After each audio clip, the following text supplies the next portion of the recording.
আলোচিত ঢাকা ৮ আসনে নীরবে ঘটে চলেছে একের পর এক অদ্ভুত ঘটনা। শরীফ ওসমান হাদির মৃত্যু, নির্বাচনে নাসিরউদ্দিন পাটোয়ারির পরাজয়, জাতীয় সংসদের প্রথম অধিবেশনের দিনে মির্জা আব্বাসের হঠাৎ অসুস্থ হয়ে পড়া। অদ্ভুতভাবে সবকটি ঘটনায় ঘটেছে মাসের ১২ তারিখে। আর এই কাকতালীয় মিল ঘিরে তৈরি হয়েছে নতুন রহস্য ও আলোচনা। বিস্তারিত জানাচ্ছেন আরিফ হাসান।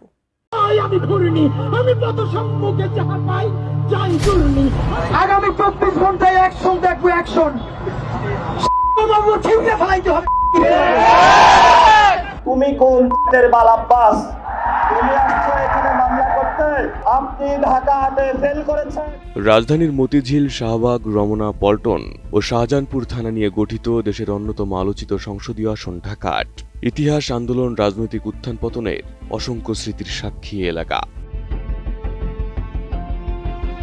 ত্রয়োদশ জাতীয় সংসদ নির্বাচনের সময় আবারও আলোচনার কেন্দ্রবিন্দুতে উঠে আসে এই আসন।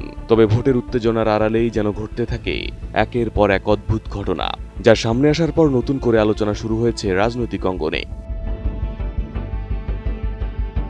রাজনৈতিকভাবে সবচেয়ে গুরুত্বপূর্ণ আসনগুলোর একটি ঢাকা ৮। বহু আন্দোলন, রক্তাক্ত স্মৃতি আর ক্ষমতার পালাবদলের ইতিহাস বহন করছে এই এলাকা। কিন্তু সাম্প্রতিক সময়ে এই আসনকে নতুন করে আলোচনায় নিয়ে আসেন তরুণ ছাত্রনেতা শরীফ ওসমান হাদি।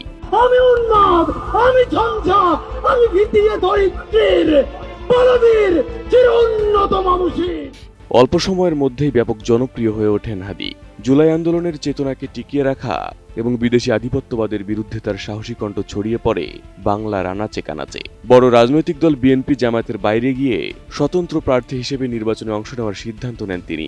ভোরে ফজরের নামাজ শেষে মসজিদ থেকে শুরু হতো তার নির্বাচনী প্রচারণা। তারপর সারাদিন ছুটে বেড়াতেন ঢাকা ৮-এর অলিগলি, বাজার, মহল্লা। সব শ্রেণী পেশার মানুষের মাঝে জনপ্রিয় হয়ে উঠেছিলেন এই তরুণ নেতা। ধীরে ধীরে হাদিতে মুগ্ধ হতে থাকেন সব শ্রেণীর মানুষ। তবে হঠাৎ গত বছরের ১২ই ডিসেম্বর হাদির ছোটাছুটি আর প্রতিবাদের কণ্ঠ থামিয়ে দেয় ঘাতকের নির্মম বুলেট। জুমার নামাজ পড়ে রিকশায় চড়ে হাইকোর্ট এলাকায় যাওয়ার সময় পল্টনের বিজয়নগর এলাকায় দুর্বৃত্তরা তার মাথায় গুলি করে পালিয়ে যায়। পরে ৬ দিন পর চিকিৎসাধীন অবস্থায় মারা যান হাদি।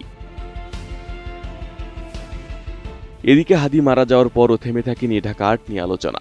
এই আসন থেকে এমপি প্রার্থী হন এনসিপি নেতা নাসিরউদ্দিন পাটোয়ারি। প্রতিদ্বন্দ্বী প্রার্থী মির্জা আব্বাসকে উদ্দেশ্য করে আক্রমণাত্মক বক্তব্য এবং হাসি ঠাট্টার পরও বড় অংশের মানুষের মাঝে জনপ্রিয় হয়ে ওঠেন তিনি। মির্জা আব্বাসকে উদ্দেশ্য করে তার প্রতিনিয়ত খোঁচা মেরে কথা বলাও দেশবাসীর মনে রসবোধের জন্ম দিতে থাকে।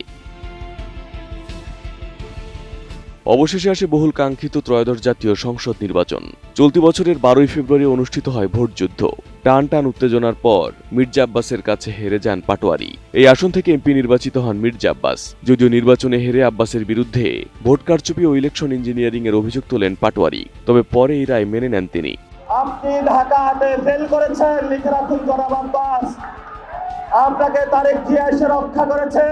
এরপর আসে ১২ই মার্চ, যেদিন প্রথমবারের মতো অনুষ্ঠিত হয় জাতীয় সংসদের প্রথম অধিবেশন। তবে এই দিন মধ্যরাতেই খবর আসে স্টক করেছেন মির্জা আব্বাস। এদিন যার সংসদের প্রথম অধিবেশনে যোগ দেওয়ার কথা ছিল, তার পরিবর্তে তার জায়গা হয় রাজধানীর এভার কেয়ার হাসপাতালে। এরপর তার মস্তিষ্কে অস্ত্রোপচার শেষে উন্নত চিকিৎসার জন্য সিঙ্গাপুরে পাঠানো হয়। এদিকে এখানেই ঘটে গেছে রহস্যজনক ঘটনা। ভালো করে ভাবুন, হাদির মৃত্যু ১২ই ডিসেম্বর, জাতীয় নির্বাচন, পাটোয়ারির হার, মির্জা আব্বাসের জয় ১২ই ফেব্রুয়ারি, সংসদের প্রথম অধিবেশন ১২ই মার্চ, এবং ওই দিনই মির্জা আব্বাসের অসুস্থ হওয়ার খবর সামনে আসে। সবচেয়ে আশ্চর্যজনক বিষয় হলো, প্রতিটি ঘটনায় কোনো না কোনো মাসের ১২ তারিখই ঘটেছে এবং সবকটি ঘটনা ঢাকা ৮ আসনেই।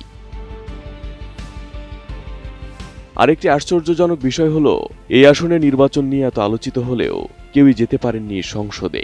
অপ্রত্যাশিত মৃত্যুর কারণে ওসমান হাদি, নির্বাচনে হেরে নাসিরউদ্দিন পাটোয়ারি এবং জয়ী হলে অসুস্থতার কারণে মির্জা আব্বাস।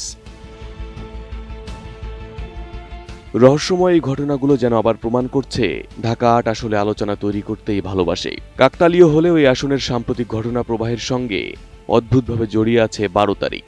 তবে এসব ঘটনা নিছক কাকতালীয় কিনা সেই প্রশ্ন তুলছেন নেটিজেনরা। Arif Hasan, ATN news.